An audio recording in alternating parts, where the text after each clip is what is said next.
Good evening, everyone. Welcome. My name is Michelle Marks. I think we'll go ahead and get started, and people can come in. I work in the development office here at the MDI Biological Laboratory, and I see a lot of familiar faces tonight. And equally pleasing, I see quite a few unfamiliar and new faces. So thank you for coming out tonight and joining us. For those of you who are not familiar with the work that we do here at the MDI Biological Lab, we're a nonprofit biomedical research institution, and the focus of our research is aging and regeneration. And our mission is really simple, but it's really weighty. And our mission is to improve human health and well-being. Our science cafes are also part of our mission. We do outreach events to promote scientific literacy, and we want to increase the public's engagement with science always. I'm not sure if any of you had the opportunity last night. I was home last night with my husband and turned on the television, which is kind of rare in our household, and I got to see 60 Minutes. And I was fascinated. They were talking about gene therapy, and specifically gene therapy as a possible cure for sickle cell anemia. And I was literally in tears over the story and the candidate that did the clinical trial, this young woman. And I was amazed, and I came into work today, that every day scientists here and around the world are working to find answers to our most pressing human health and environmental issues. The new technologies that are coming out today in advances in microscopy, the Human Genome Project, makes their ability to conduct research and make potential new discoveries absolutely remarkable. And it's really exciting for me personally, and I think for many people who are here in the room today, to think what advances will be available and made and discoveries in the near future. So that's how I came to work today. And so tonight I am especially pleased, with that in mind, to welcome Muneer Hasham. Dr. Hasham is a cancer biologist and immunologist from the Jackson Laboratory, and he will be presenting on the frontiers of cancer research. And thank you very much. Welcome.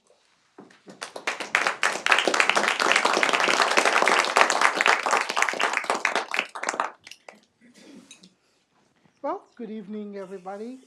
Thank you for coming out, and I hope to give you a glimpse of the frontier of cancer research. What we do, what is cancer, how far we've come along. I like an interactive audience, so I'm going to be asking questions.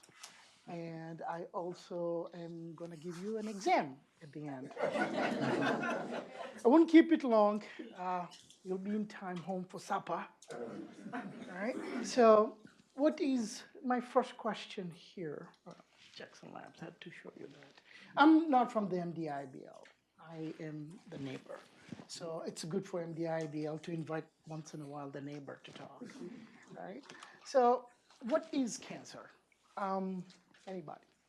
Uncontrolled growth of cells. Uncontrolled growth of cells. That's correct. Anybody else? Yep. It's a mutation. That's correct. So let me show you a little YouTube video here. Cancer is unregulated cell division. This is your normal cell. Looks like a nice munchkin from Dunkin' Donuts. Just sue me here. But so you can see that cells divide normally, right? It's very organized. It's very planar. You know, it's not, it's organized, right? Animation? Or Animation. This is animation. If I could do, we're getting there. I'll show you some good videos.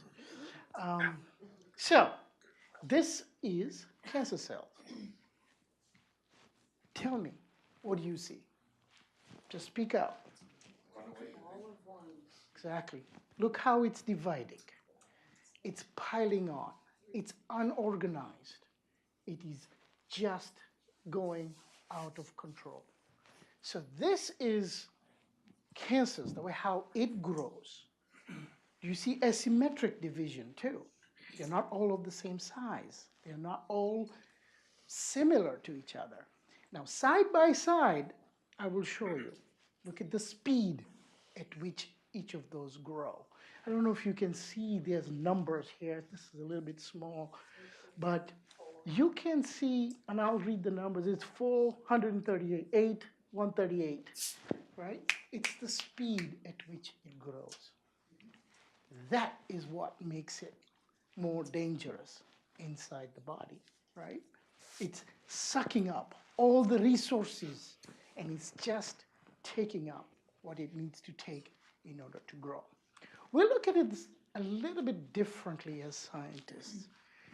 This is what we call hallmarks of cancer. This is what cancer cells have. It shuts off growth suppressors. It hides from the immune system. It has continuous cell division, as you showed. It metastasizes. It literally builds vessels to feed itself. Just came back from a meeting where a researcher showed a Reed-Sternberg cell, it's a cancer cell, from Hodgkin's lymphoma, literally touches its neighbors and reprograms them to work for it. It was scary. We all stunned, our jaws open. Now, how do you fight such things? We'll talk about it today. But first, let's talk about how do you get cancer, okay? There are 5, 6 ways you can get cancer. One, it's an inherited mutation, right? For example, if you have BRCA1, BRCA2 mutations, right, you're likely to get breast and ovarian cancer, right? You can blame your mom and dad for that, right? There's also spontaneous mutations, right? We love the sun, oh, sunshine, let's go outside. Well, UV exposure and melanoma are linked, right? You have DNA damage. These are carcinogens in your lung. As everybody knows, smoking puts carcinogen in your lungs, and you can get lung cancer from that. Viruses. There are certain viruses that cause cancer. Human T-cell leukemia virus, Kaposi sarcoma virus, right? Usually these all show up in the context of other diseases like HIV, right? And then there's the endemic variety. I come from Tanzania, and there's a part in the Rift Valley where people get Burkitt's lymphoma, right? And we don't know if it's genetics, it's the people there, but people around there get Burkitt's lymphoma. That's the endemic. I always put other, and when I give my talk to 7th graders, I get very interesting ways of getting cancer. So you'll always see other. So how does the body fight cancer, right? You fight cancer by DNA repair, right? You make a mutation.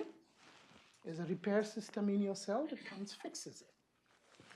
There's immune system, right? Here's a picture of a killer T cell injecting toxin into a cell. And I'll show you an animation, actually a real animation of this and real cells, right? And then there's lifestyle changes, right? Don't smoke, eat good food, exercise, right?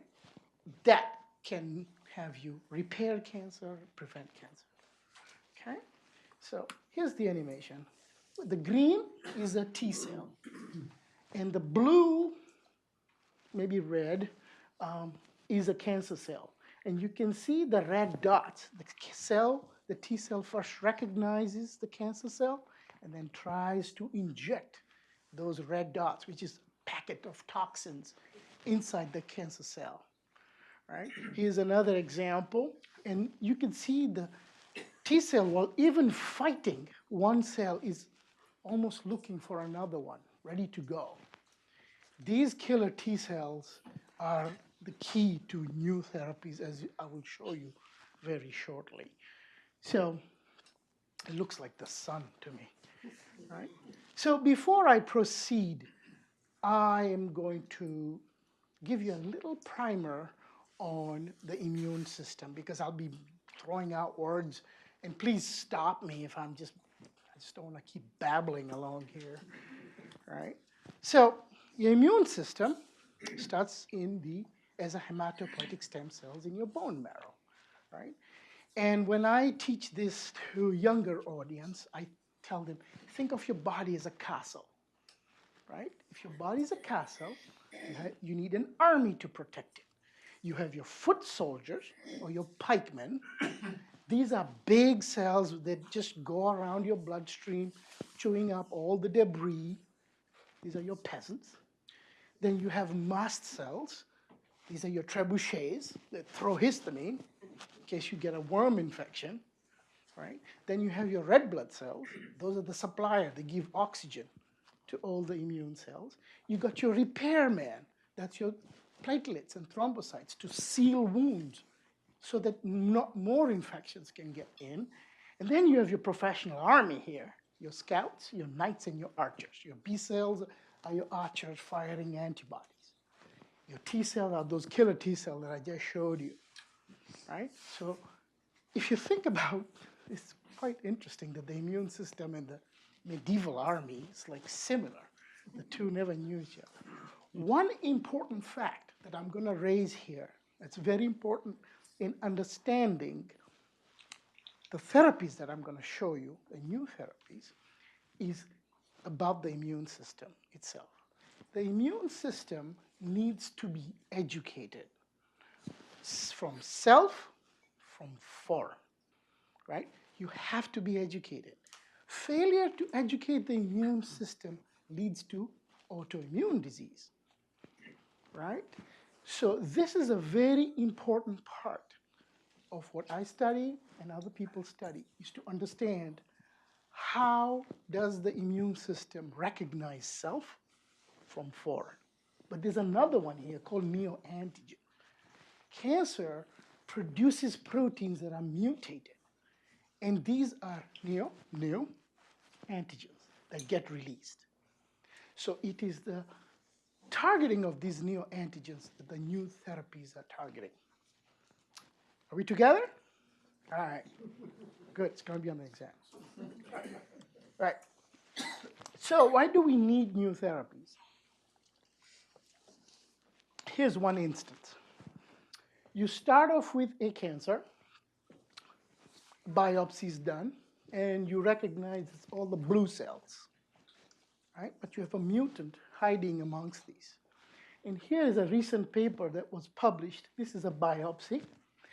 And even if, I'm not going to read all this at the bottom, but even if you don't know, you see how many different colors are there on the end there.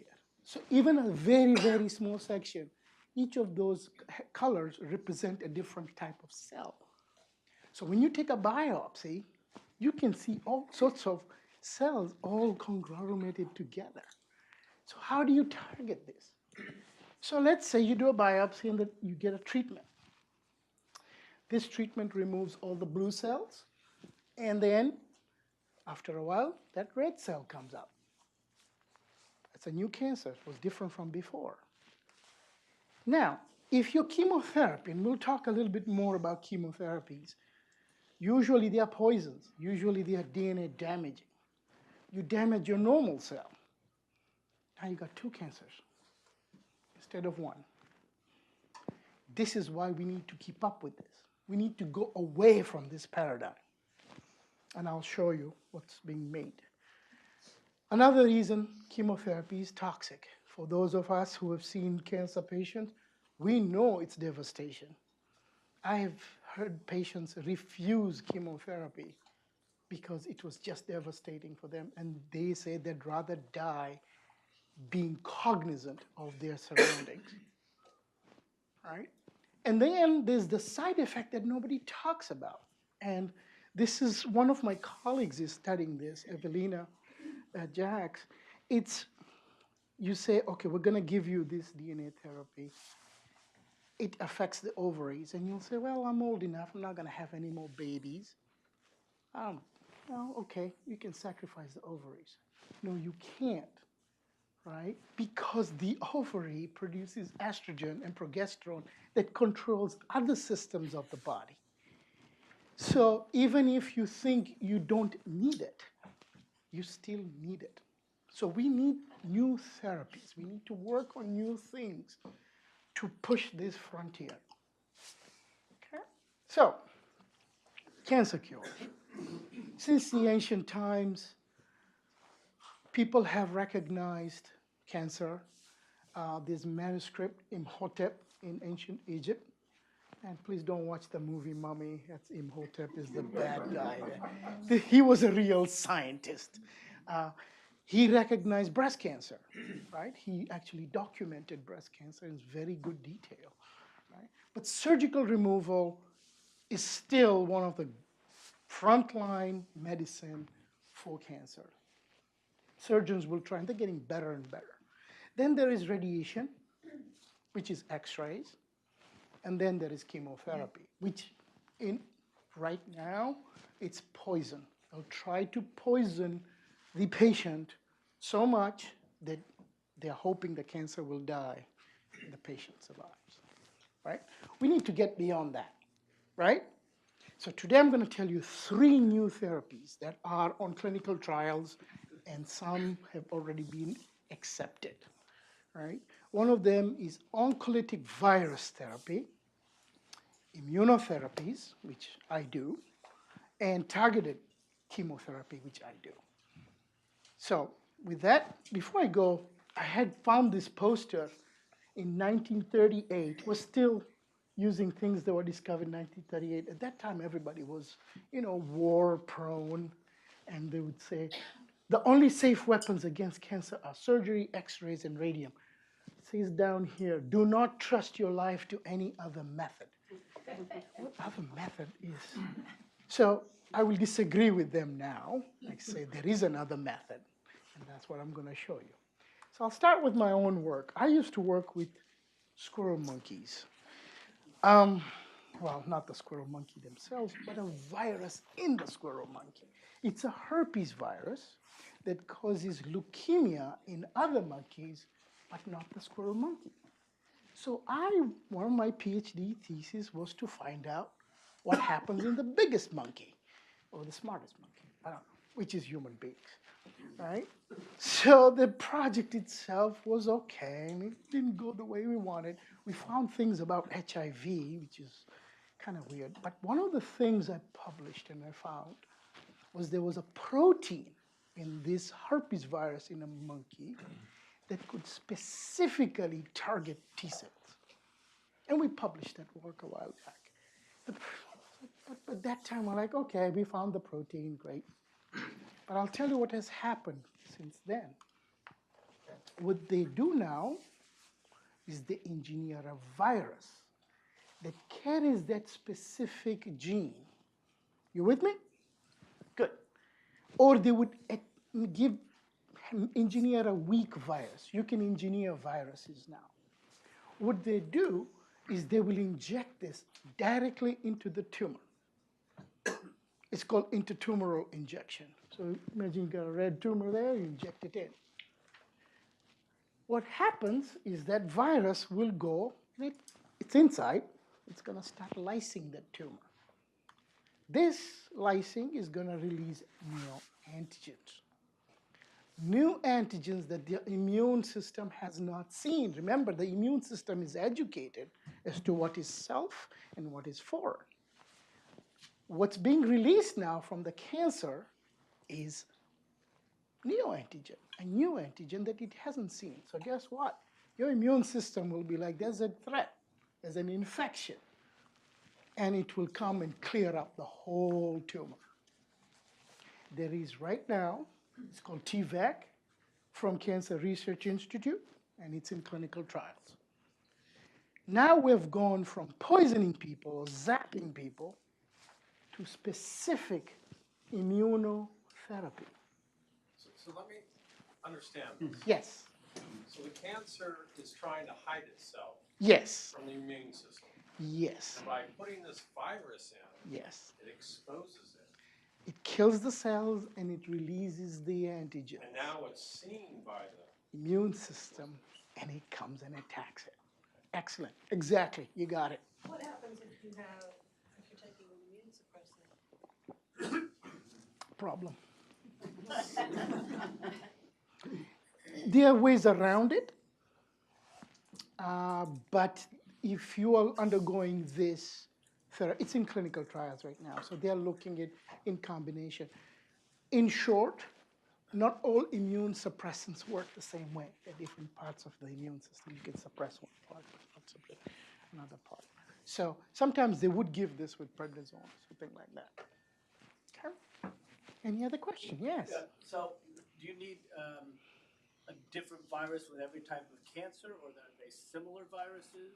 This, they want to make it targeted. Remember, I discovered, for example, that one protein that only acts in T cells. You want to make it specific, just in case this virus, by the way, they're called pseudotype virus. They don't survive more than 24 hours at 37 degrees C, which is your body, 98 point something, right? They don't survive, so they disintegrate. But just in case they leak out, you want to make it specific. The TVEC is very specific to a specific type. Yes? And it's required that the injection take place in every cancerous mass? Yeah, you would put it in a mass because cancers tend to build vessels, right? They would take up all the, they would redirect vessels to feed itself. And so you would inject, you don't need it to be every cell. You just need that initial trigger, and the immune system's right there. And immediately you get those scouts show up, and I'm like, oh, there's something going on here. So this, we're hoping, will be something that will have less side effects, right? You're targeting, yes? So if the cancer's metastasized, is it necessary to inject into each organ it's landed in? Excellent. Thank you for setting me up for my next slide. In case the cancer is metastasized, or is it a B-cell lymphoma, or a leukemia? Now it's everywhere. What do? Right? You can have this localized reaction. So they've discovered a new type of immunotherapy. It's known as chimeric antigen receptor T cell. I swear scientists just want to make fancy words. It's very simple, actually. They take your blood, they remove those killer T cells. Remember those killer T cells, the ones they take them out, they return back your plasma, they won't make you anemic, right?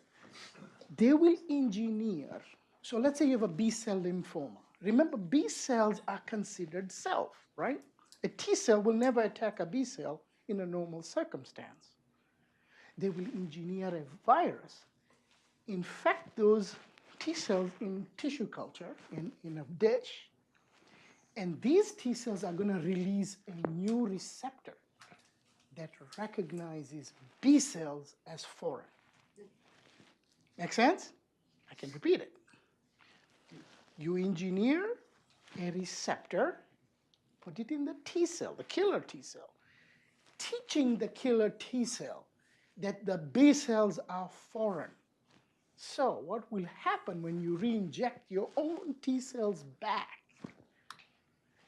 So CD19 is just a protein name, right, is on B cells. Usually CD19 is not recognized as foreign, right? These are CAR T cells, the chimeric antigen receptor T cell.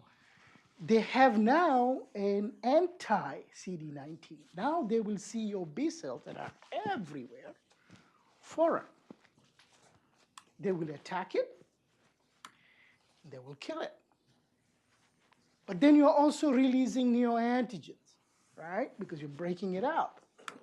Guess what? The rest of the immune system, the cavalry comes in and wipes out the rest of the cancer. CAR T cells is the new frontier. There's one already in the market. It's called Yescarta, and it seems to be working well to a certain extent. Right. Here's another example. You have a localized tumor. Oh, by the way, we just got a small grant to work on an antibody related, something similar to this. So you have a tumor, you take your biopsy, you take your B cells. You put them in dishes, in little wells.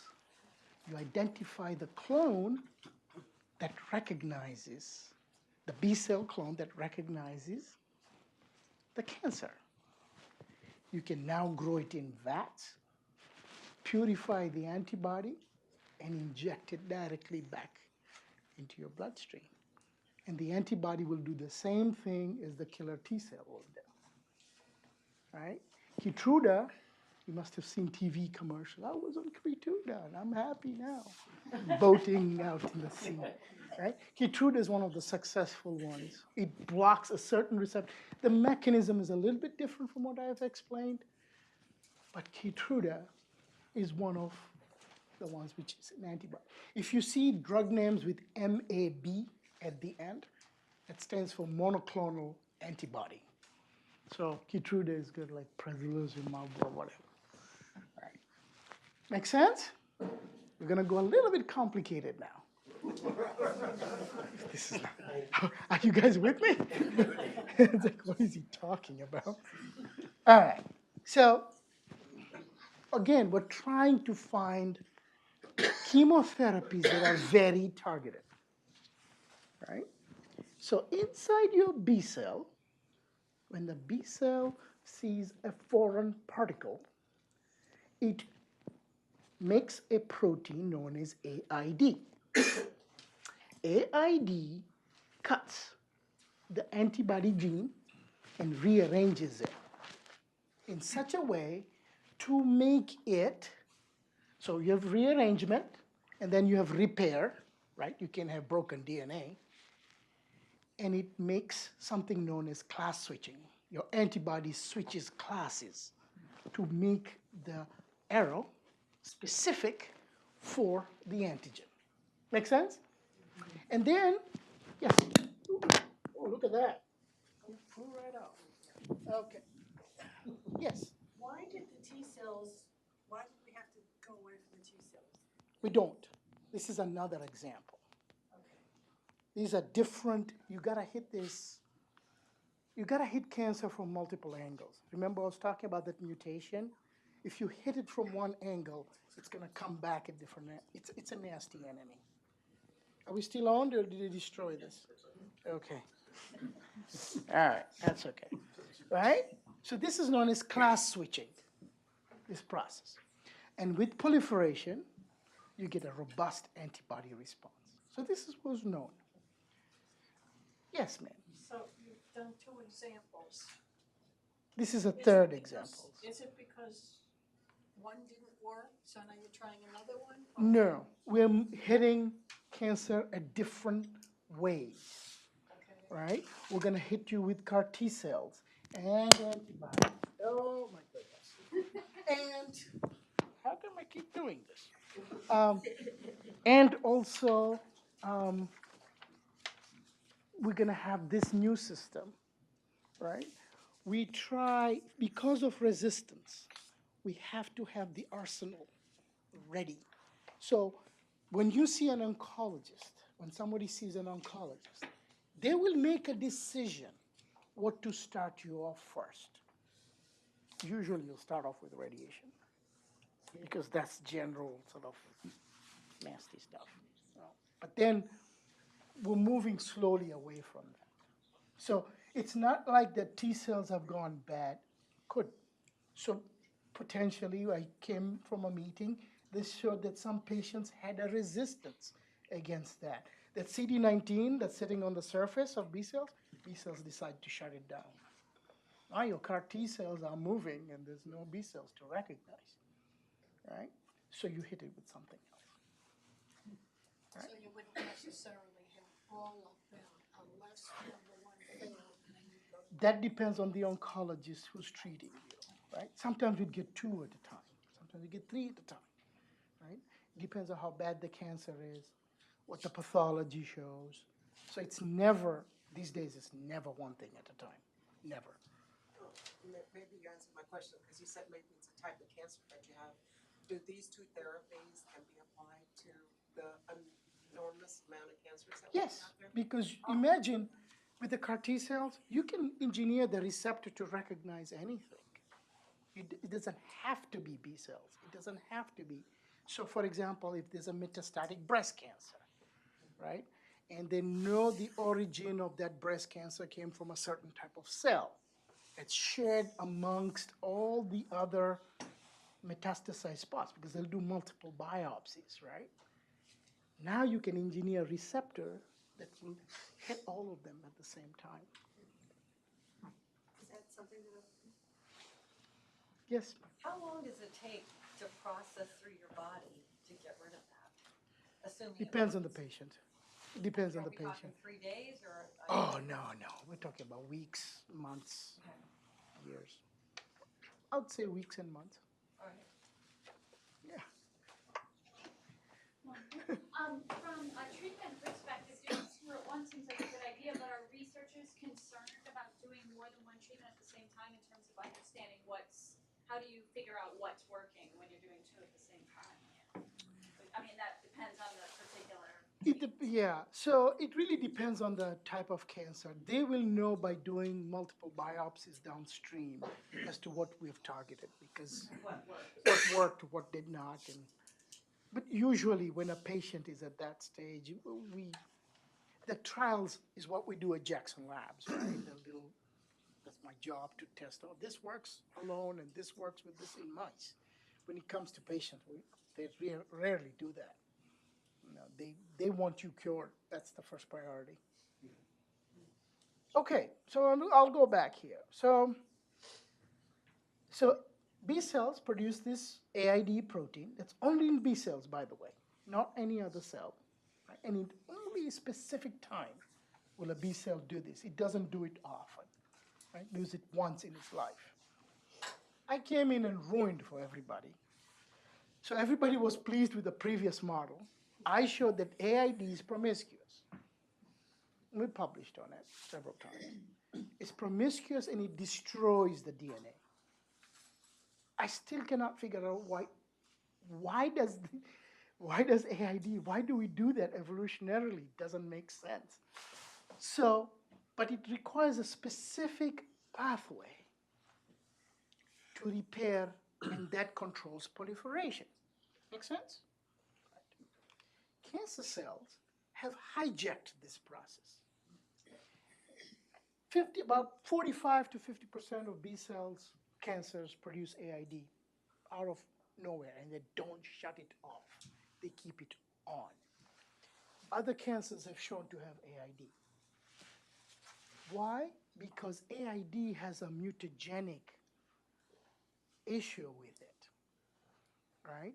It can, when AID comes on, it mutates the genome, which gives the cancer a more aggressive posture. Make sense? So cancer cells have hijacked this process, and it controls its proliferation through this process. So we looked at this, me and my former colleague, Kevin Mills, and said maybe if we find something that will target this pathway that's only required at a certain time in B cells, nothing else is affected, we can target the cancer without chemo side effects, right? So you're not poisoning the patient, you are actually targeting the cells. Yes, sir? If this is a Ph.D. course, please don't, but I hear the word pathways used a lot Yes. in describe, what does that actually Me? mean? Okay, a pathway is what I show you. Protein A does something, and then something else comes up to do something else, and you get an effect. It's the journey inside the cell. That's a pathway. Thank you for that, because I told you I'm going to babble about it, something. All right? So we found a drug, and I'm going to say this once, diisothiocyanate-2,2-stilbene disulfonic acid. We call it DIDS. Right? We found this protein that could take out cancer without side effects. because only B cells at a particular time will disappear. Nowhere else AID is being produced. So this we also called genetic chemotherapy because we were relying on the cancer gene to make AID so that we can target it. Make sense? DIDS wasn't a good molecule, so my colleague left and went and started a company known as Cytia Therapeutics. I've been working with Cytia, and we're hoping we're going to go clinical trials by the end of this year on this concept, which I didn't know what to do. Yes? So far, you're saying you did make this discovery of this protein. Yes. And how effective has it been so you've been using In mice? In mice? Yes. And that's the little graph at the bottom there. So we're looking at the cancer cells in the spleen of mice with vehicle treated or DIDS treated, right? In the vehicle, you can see it goes up to 70%. But with the DIDS treated, with the exception of one, we don't know why, most of them had very low amounts of cancer.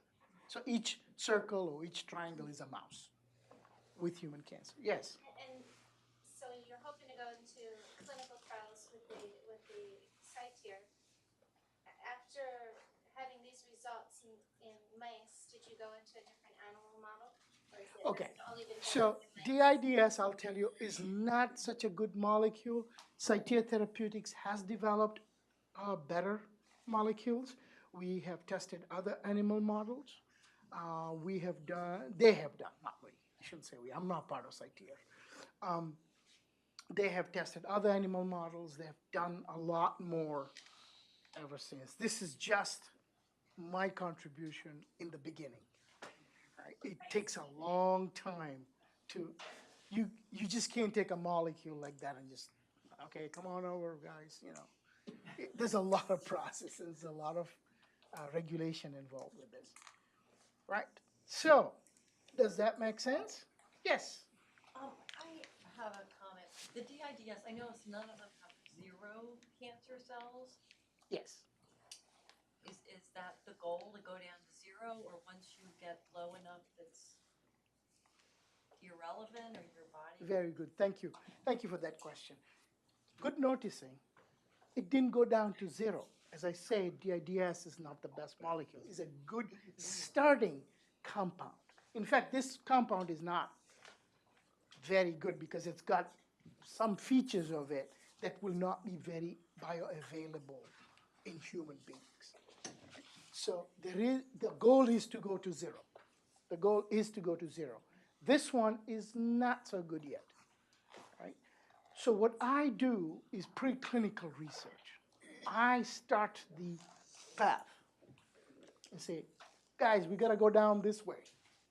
And then chemists come in, other people come in, and take that to pharma, and it becomes a good drug.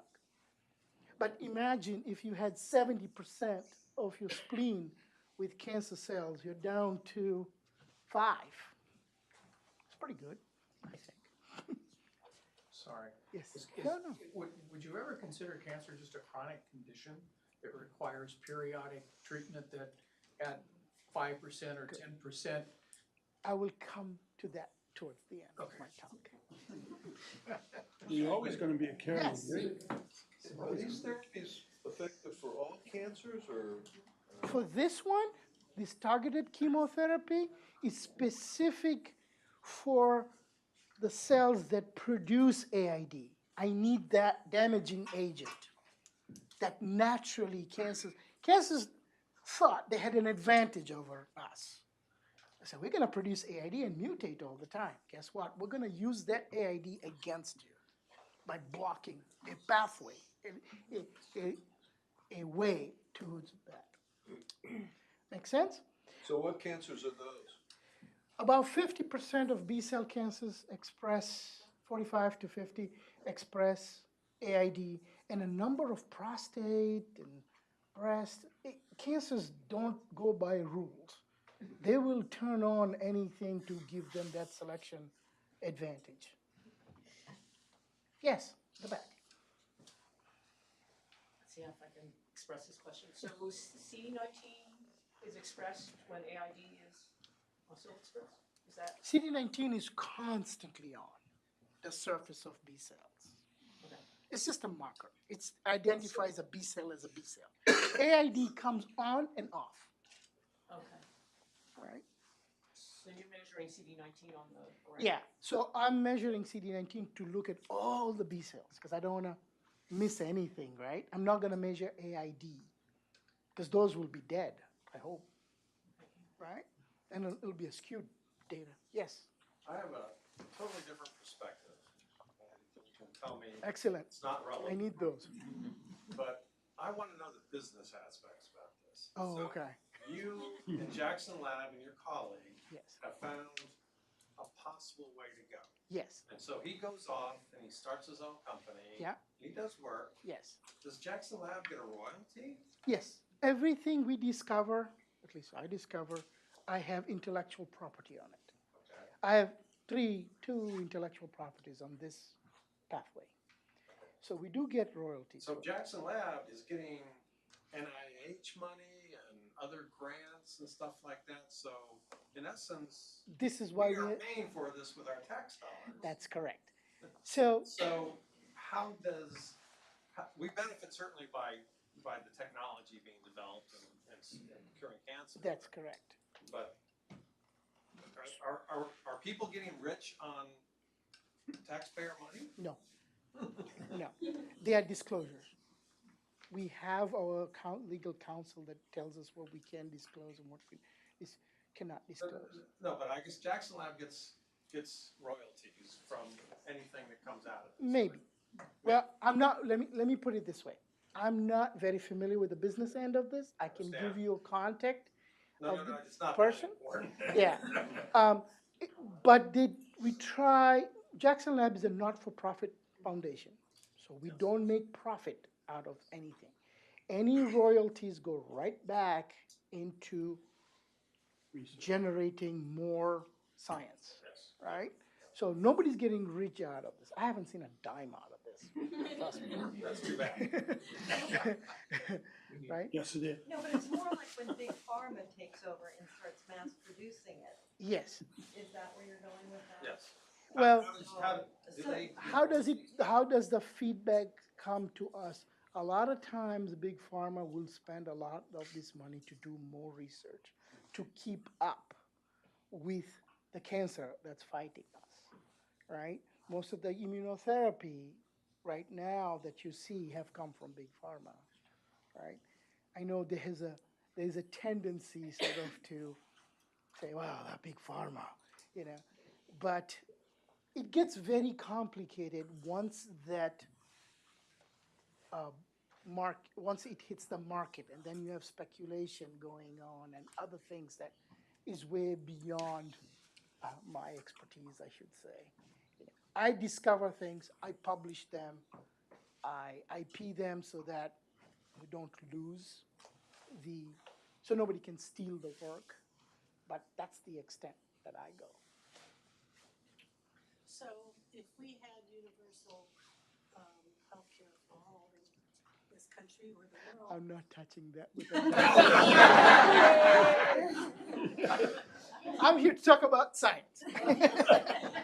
I'm not touching that with a 10-foot pole. You can follow me on Twitter and see what I say.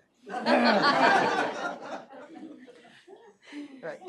So That's for you. while this is being tested right now, I stayed behind and looked at what else can this DIDS do. So I'm going to take you a little bit away, and then I'm going to bring you back. Okay?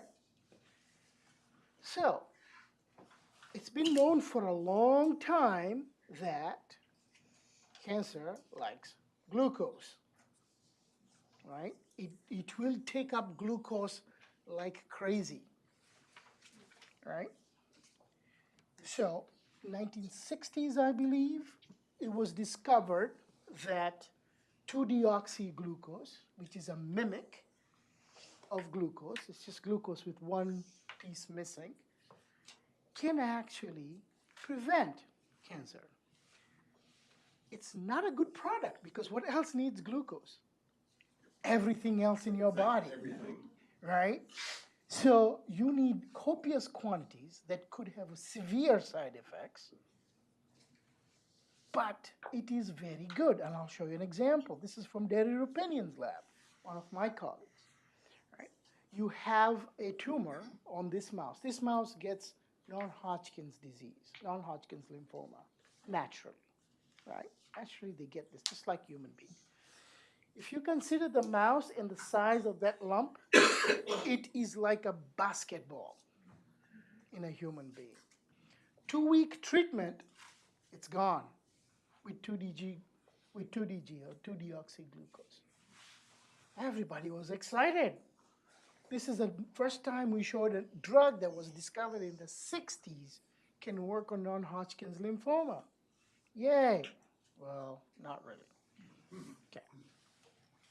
On the y-axis of this graph is the number of mice, and on the x-axis is weeks of treatment, right? And 2 weeks in, you see the black bar, which is the number of mice, is dropped. Only one mouse had it. And then suddenly the mice got the tumors back, right? These tumors became glycolytic resistant. So while this was a good drug, it wasn't perfect. It had a lot of easy resistance, right? So what I did is I combined the two. Remember, DIDS wasn't that good. Neither was 2DG, right? But 2DG went through this pathway, this journey, and DIDS went through that journey. It turns out they talked to each other, right? Because from glucose, you get ATP, which is what makes everything go. And ATP was needed for that repair system for AID-induced breaks. So I thought, why not try the two of them together? Maybe it'll be better. So we published last year. We took mice that had cancer, and without treatment, that's the vehicle. You get 25% in the spleen, which are the B cells, affected B cells, and about 50% in the bone marrow. This was a specific chronic lymphocytic leukemia, CLL, right? So you get it in the bone marrow and in the spleen. Fludarabine, which is currently the drug right now, gives you some relief after 2 weeks. This is after 2-week treatment. But then, if you combined DIDS and 2DG, and by the way, at low doses, you get better efficacy, better effect than you individually. So here we took a drug, 2-deoxyglucose, that could target anything. We can lower its dose so that it doesn't affect a whole lot of systems, combining with a targeted DIDS drug, and together they work better than what is in the clinic right now. So here we go. We can use targeted chemotherapy to reduce adverse effects. None of these mice had any adverse effects. 2DG's biggest adverse effects is cardiac, right? It's cardiac effect because the heart requires a lot of glucose to beat, right? There was no cardiac effect in these mice. So we published this, and hopefully someday it will find its way in the clinic.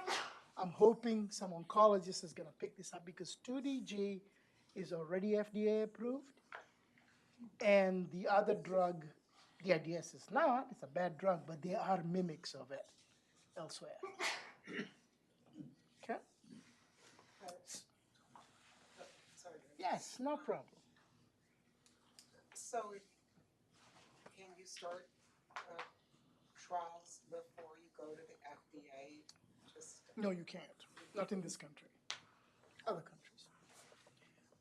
So your trials, So if I take two drugs that are FDA approved, and I do combination therapy and I show it's better. If I publish this, right, an oncologist can pick up my paper and say, look, it works better in mice. Let's give it a try in patients. If the two drugs are FDA approved, nobody's stopping anybody to do anything. Yes, ma'am. How do you give the mice the cancer in the first place? Do you decide what? Spontaneous. Oh, it's spontaneous. Yeah. For this one, it's tail vein injection. We tail vein inject human cells into the mouse. Right. So that's the chemotherapy part. That's the science part. Now we're going to go a little bit off science part, making my friend there a little bit happy. All right. So where do we find new therapies? Can you be part of clinical trials? Every day, things are coming out throughout the world. And now, I don't believe in walls or borders, right? So for me, I look at papers from China. I have colleagues anywhere in the world. Scientists, we work together. We don't care about nationalities, political boundaries, religion, or color, or whatever, right? So, clinicaltrials.gov, you can go. There's a special place there that says patients and families. You can show this to an oncologist and say which part. It covers 207 countries, 50 states, right? And right now, and this doesn't have to be cancer, right now there are about 294,000 trials going on. Recruiting, finished, in process. So I tell this to public all the time. Please look at this website. This is your tax dollars in action, right? And there are ways you can find a lot on these sites. And some of it is written pretty good that anybody can read it. But do show your oncologist, do show your doctor about it, all right? Gosh, yes? excuse me, so if you're interested in a clinical trial that's outside the United States, you could just go to that trial with that country. There are some restrictions, but yes. Okay. I don't think there is any, your freedom is important. And I say, scientists, we don't look at nationalities or boundaries or whatever. You can go anywhere to get those trials. That's why even the government, clinicaltrials.gov, our government does look at other trials. Okay? So that's a good resource for everybody. Yes, ma'am? For clinical trials, say there's a clinical trial for a certain type of cancer therapy in China or another country, do they ever work with, say, a medical institution, say in the U.S.? Yes, they have to. They do. They have to. So you wouldn't necessarily have to go to China for the therapy. Oh, you mean, I don't know. There are restrictions. They might not want to bring their drug here. I don't know all those details. Some work going on right now with the Cancer Center in Cuba. And it's really promising. And that there's a historic partnership. But I wasn't sure if that was because it was Cuba or it was historic that other countries are working together to bring that. You have to remember. Here. You have to remember one important thing. While as a scientist, I look at the world as a globe with no boundaries. We have boundaries. So if there's a trial in Cuba, I don't know if they're going to allow you to go. That's political realm. I don't touch that with a 10-foot pole. Yes, ma'am. It does seem that you're seeing more and more hospitals advertising that they have a cancer therapy that another hospital doesn't have access to. Yes. And it would seem to me that would be Counterproductive? counterproductive. Thank you. I agree. But aren't these clinical trials are just that? I mean, Yeah. they are research. That is true. That's the research that's going to get that drug either. is either going to be effective or not effective. Yes. And that's what's Well- going to have the data to get a pharmacy to fund it. Is that correct? Well, it's a little bit more complicated. It'll take me a lot of time to explain how everything works, but I've seen that and not happy with it. Because when I discover something, I want the whole world to know. Right? Call me Jonas Salk then. All right. So let's talk a little bit about statistics. This is from cancer.gov, CDC, ACS. Cancer is the second highest death, 1 in 4 people in this country. Can anybody guess the first? Heart disease. Heart disease. All right. Yep, heart disease is still number 1. New cases in 2018 was 1.7 million In this country? in this country in 2018. 1.7 million people. So when we say things like, well, we don't know where this is or that, I don't care. It's 1.7 million of my fellow citizens are going to have new cancer. Deaths alone is 106,000 people last year. We hear somebody got bitten by a squirrel and died, and we make a big deal out of it. This is 106,000 people died last year. Let's be serious about this. This is more than like foreign countries trying to invade us, right? Cancer survivors, it's going higher and higher. The projected, and that's the sunshine I put on my PowerPoint, the projected for 2026 is about 20 million people are going to survive it. Because researchers like myself, the government, and pharma, I should say, work hard enough to fight this scourge. National expenditure for cancer care is about 147.3 billion. It needs to go up, in my opinion. Right? Coming closer to home, cancer rates in Maine. Maine is one of the top 10 states with highest cancer rates. Right? U.S. average is about 438 per 100,000 people. Maine in 2015 was 468. It's gone a little bit up, but if you think about statistics, it stayed the same for the 4 years, which is not that bad. Top 3 killers in Maine, 2015 was breast, prostate, and lung. Top 3 cases in Maine 2019 is lung, breast, colorectal. So lung and breast seems to be up there. Top deaths, lung, breast, and prostate. Is any of that related to age? Maine has an aging population. Yes, it is related to age. But we'll also see new cases, younger cases of lung cancers.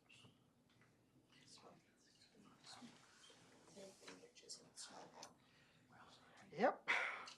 But I can show you all the statistics in the world. Every one of us has been impacted. In 2017, I lost 2 aunties to cancer. My sister-in-law right now is in India getting treatment for pancreatic adenocarcinoma. Right now. So for me, it hits home, right? One of the questions my sister-in-law asked me on the phone was, why does United States cancer care more expensive than in India? And why do some drugs that are available in India that are not available in the United States? I am just going to leave those questions unanswered for you to think and you to ponder on. To conclude, cancer treatment frontier today has moved beyond surgery, radiation, and non-targeted chemotherapy. We're trying not to poison people anymore. We're going more specific. Personalized medicine, immunotherapy, current results, it's getting better. Survivorship has gone up. So I want to leave you on that positive note, right? I put a few pictures up there. Marie Curie, founder of radiation. Dr. Faber, first person to do that's the older gentleman, not the boy. Dr. Faber was the first person to try chemotherapy, right? And he cured a lot. And in 2018, Dr. Hanjo and Dr. Allison got the Nobel Prize for immunotherapy. It turns out I know Dr. Hanjo. He gave me the AID null mice and the cells that I developed the genetic chemotherapy. Oh, I found the genetic chemotherapy from. He came to my poster, he looked at it, and just nodded and walked away. He's a great guy, right? So I'll leave you with two questions to think about. Can cancer be eradicated from the little I told you today? And this second question keeps me up. Can we overcome therapy resistance? Right. I've shown you that we fight it, it comes back up. I'll leave you with a couple of readings. You can pick up a new book, Clinical Oncology, if you're interested. I wrote the first chapter with my colleagues. Or I would recommend Emperor of All Maladies by Siddhartha Mukherjee. They have a PBS movie on it. I haven't watched that one, but the book itself is phenomenal. Right? I would highly recommend people to read it. Right? So to end, I am going to thank my hosts, Amy Morley and James. Actually, both independently invited me to come and talk here. My patients, both human and mice. My family, that's right here. My staff that worked insanely hard for me to show results. My mentors, my colleagues, my friends who are mentors or fermenters, I don't know. Private donors. People have looked at my work, people have looked at other work and actually donated, right? MDI IBL could use donations. Jackson Labs could use donations, right? And public support. It's you guys who talk to your congressman, who talk to, and it doesn't, to me, it doesn't seem which administration is in the White House. All the administrations have done great for cancer research, right? All of them. They all recognize. That's one uniting point in this country. Everybody has recognized how important this research is. I also have to thank all my sponsors, including Kelly King Foundation. That's MDIBL, that's Jackson Labs, and you can follow my rants on Twitter if you want. And thank you.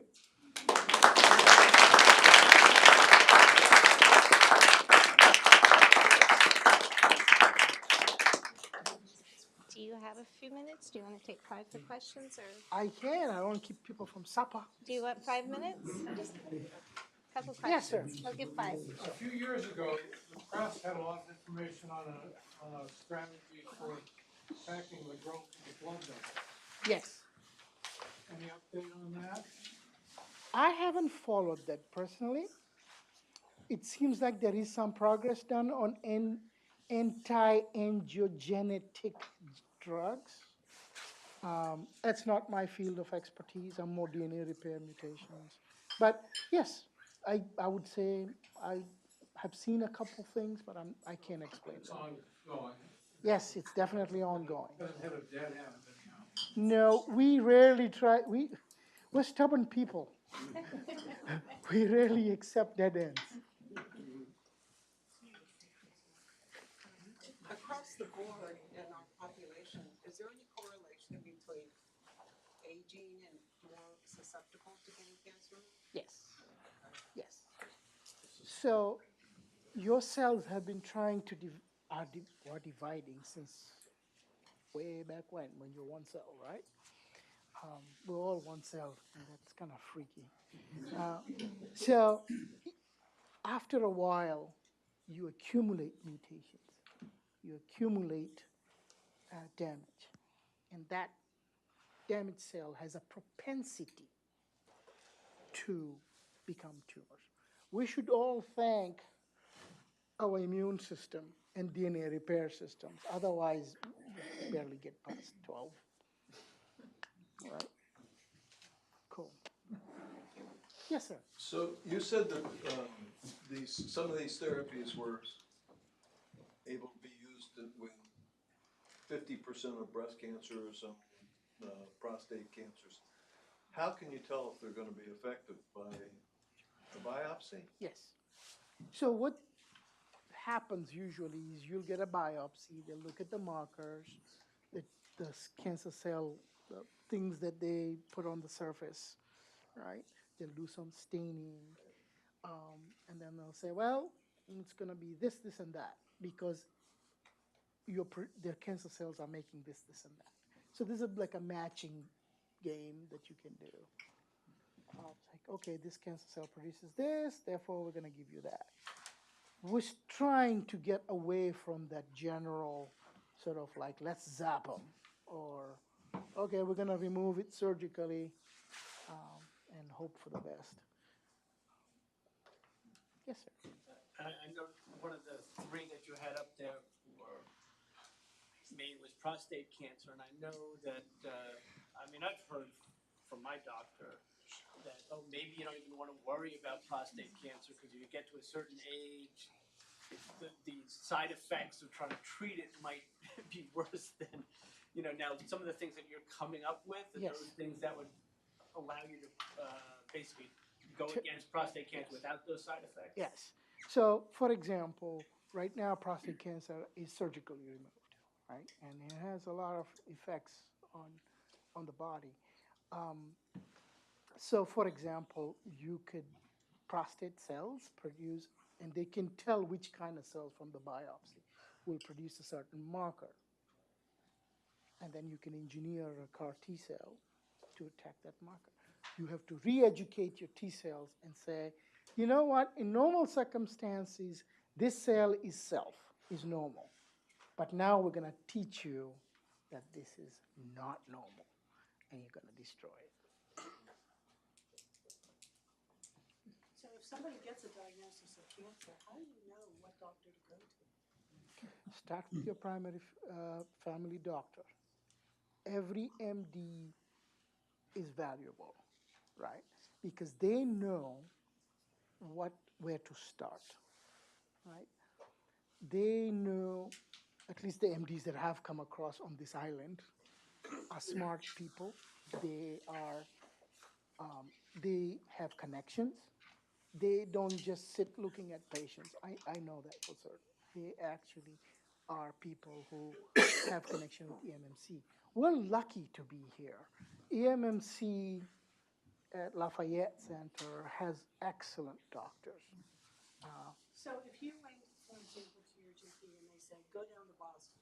Yes, identify. And you went to Boston, and it turns out that there's a hospital in Texas that is doing something different for your particular type of cancer, Yes. which has been very effective. Would Boston know about that? Yes, yes. We're reading all the time who does what, not me. That's my colleagues. They read all the time, And clinicaltrials.gov will tell you which centers are doing what. Like you will be able to find out. Just go online and test it out. Okay, well, I'm going to get everybody home. I just want to say thank you to Dr. Hasham. I wish all the scientists could present the way you do.